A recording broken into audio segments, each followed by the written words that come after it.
यदि आप बैंक से कैश विड्रॉ करते हैं 1 सितंबर 2019 से तो आपका टीडीएस किस प्रकार कटेगा, इसके लिए इनकम टैक्स डिपार्टमेंट ने क्लैरिफिकेशन इशू किया है, जिसके बारे में कि हम इस इनकम टैक्स न्यूज़ में डिस्कशन करेंगे। taxhill.com के यूट्यूब चैनल पर मैं सी ए सतबीर सिंह आपका स्वागत करता हूं। रेगुलर अपडेट के लिए आप हमारे चैनल को सब्सक्राइब करें, नोटिफिकेशन बेल को प्रेस करना ना भूलें ताकि जैसे ही हम कोई नया अपडेट डालें आपके पास इमीडिएटली यह अपडेट पहुंच जाए। इनकम टैक्स एक्ट में सेक्शन 194N इंसर्ट किया गया है by finance act 2019 with effect from 1 सितंबर 2019, जिसमें कि कहा गया है कि यदि कोई भी बैंकिंग कंपनी, कोऑपरेटिव सोसाइटी या फिर पोस्ट ऑफिस किसी भी व्यक्ति को कैश पे करती है जहाँ पे कि एग्रीगेट अमाउंट कैश का 1 करोड़ रुपए से ज़्यादा हो जाता है फाइनेंशियल ईयर में, तो उस केस में उस बैंक को, कोऑपरेटिव सोसाइटी को या फिर पोस्ट ऑफिस को टीडीएस काटना है 2% के हिसाब से, जैसे ही अमाउंट 1 करोड़ रुपए से ज़्यादा हो जाता है। इस प्रकार यहाँ पे ये क्लैरिफिकेशन नहीं हो रही थी कि 1 करोड़ रुपए का जो अमाउंट है वो क्या 1 अप्रैल 2019 से देखा जाएगा या फिर 1 सितंबर 2019 से देखा जाएगा। इसके लिए अब इनकम टैक्स डिपार्टमेंट ने क्लैरिफिकेशन इशू किया है।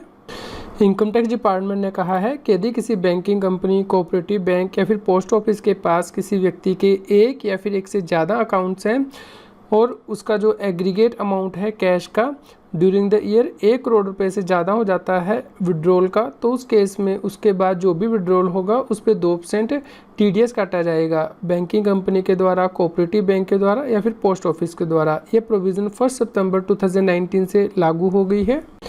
इनकम टैक्स डिपार्टमेंट ने कहा है कि सेक्शन 194N ये कहता है कि यदि आप कैश विड्रॉ बैंक से करते हैं 1 करोड़ रुपए से ज़्यादा किसी साल में, तो उसके बाद 2% टीडीएस कटेगा, यानी कि जो भी कैश की पेमेंट होगी 1 करोड़ रुपए के विड्रॉल होने के बाद उस पर 2% टीडीएस कटेगा।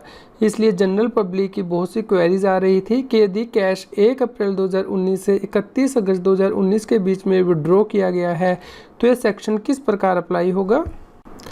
यहाँ पे इनकम टैक्स डिपार्टमेंट यानी कि central board of direct tax ने कहा है कि section 194N income tax act का 1 सितंबर 2019 से लागू होगा।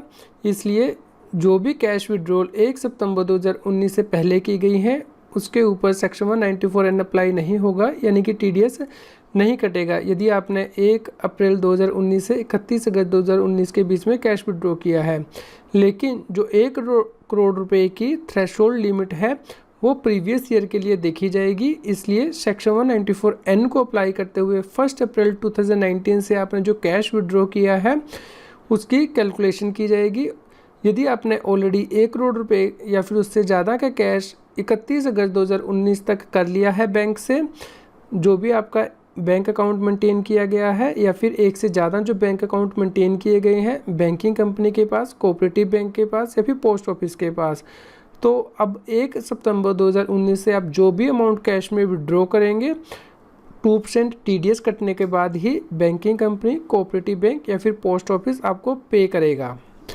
आइए हम इसे एक एग्जांपल के थ्रू समझ लेते हैं। मान लीजिए आपने 30 अप्रैल 2019 को बैंक से विड्रॉ किया 10 लाख रुपया, तो एग्रीगेट अमाउंट हुआ 10 लाख रुपया। क्योंकि 1 करोड़ रुपये से ज़्यादा नहीं है इसलिए कोई टीडीएस नहीं कटेगा, 10 लाख रुपये बैंक आपको पे कर देगा।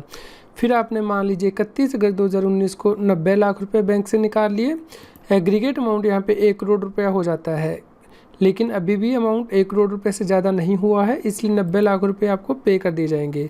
फिर उसके बाद आप 1 सितंबर 2019 को मान लीजिए बैंक से 100 रुपया भी निकालते हैं, क्योंकि यहाँ पे 1 करोड़ रुपया से ज़्यादा कि आपकी जो लिमिट है वो एक्सीड कर गई है। इसलिए अब जो भी पेमेंट बैंक के द्वारा की जाएगी वो 2% टीडीएस काटने के बाद ही की जाएगी, यानी कि 2 रुपये आपका टीडीएस कट जाएगा और 98 रुपीज़ ही आपको बैंक पे करेगा।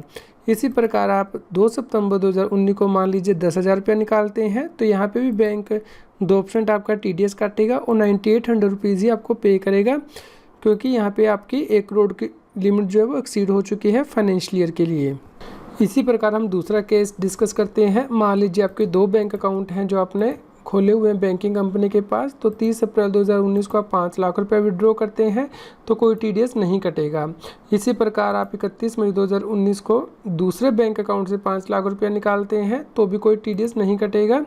इसी प्रकार 31 अगस्त 2019 तक आप दोनों में से किसी भी बैंक अकाउंट से पैसा निकालते हैं तो TDS नहीं कटेगा, क्योंकि 1 करोड़ रुपए की लिमिट एक्सीड नहीं हुई है। लेकिन 1 सितंबर 2019 से जो आप अमाउंट निकालेंगे उसके ऊपर TDS कटेगा 2%, क्योंकि यहाँ पे आप 31 अगस्त 2019 तक 1 करोड़ रुपए का कैश ऑलरेडी बैंक से निकाल चुके हैं। इसके बाद आप जितना भी कैश बैंक से निकाल लेंगे उस पर 2% TDS काटने के बाद ही बैंक आपको पेमेंट करेगा। इसके साथ ही यदि आप सेक्शन 194N के नीचे प्रोविज़न को देखते हैं तो ये बताती है कि यदि पेमेंट इन व्यक्तियों को की जाती है तो उस केस में TDS नहीं कटेगा। यानी कि यदि गवर्नमेंट बैंकिंग कंपनी से 1 करोड़ रुपए से ज़्यादा कैश निकालती है तो TDS नहीं कटेगा। इसी प्रकार यदि कोई भी बैंकिंग कंपनी, कोऑपरेटिव सोसाइटी या फिर पोस्ट ऑफिस पैसा निकालता है तो उस केस में TDS नहीं कटेगा। इसी प्रकार यदि कोई बिजनेस कॉरस्पॉन्डेंस है बैंकिंग कंपनी का, कोऑपरेटिव सोसाइटी का, जो कि बिजनेस करने के लिए बैंक से पैसा निकालता है तो उस केस में भी TDS नहीं कटेगा। इसी प्रकार कोई भी white label automated teller machine operator banking company, cooperative society का, जो कि RBI की गाइडलाइंस के अकॉर्डिंग जो है पैसा निकालेगा बैंक से, उसका TDS नहीं कटेगा। या फिर कोई भी और व्यक्ति जो कि सेंट्रल गवर्नमेंट नोटिफिकेशन के द्वारा नोटिफाई करेगी, यदि वो व्यक्ति बैंक से कैश निकालता है और अमाउंट 1 करोड़ रुपए से ज़्यादा हो जाता है तो उसका भी TDS नहीं कटेगा। आज की इनकम टैक्स की न्यूज़ आपको कैसी लगी हमें कमेंट करके ज़रूर बताएं। कृपया लाइक करें और शेयर करें। जितना अधिक आप लाइक करते हैं या शेयर करते हैं उतनी ही अधिक हमें प्रेरणा मिलती है कि हम और भी अधिक अच्छी इनकम टैक्स की न्यूज़ आप तक पहुंचा पाएँ। GST, टैक्स और फाइनेंस के रेगुलर अपडेट के लिए आप टैक्सील की मोबाइल ऐप को गूगल प्ले स्टोर से डाउनलोड कर सकते हैं। इसका लिंक इस वीडियो की डिस्क्रिप्शन में भी दिया गया है।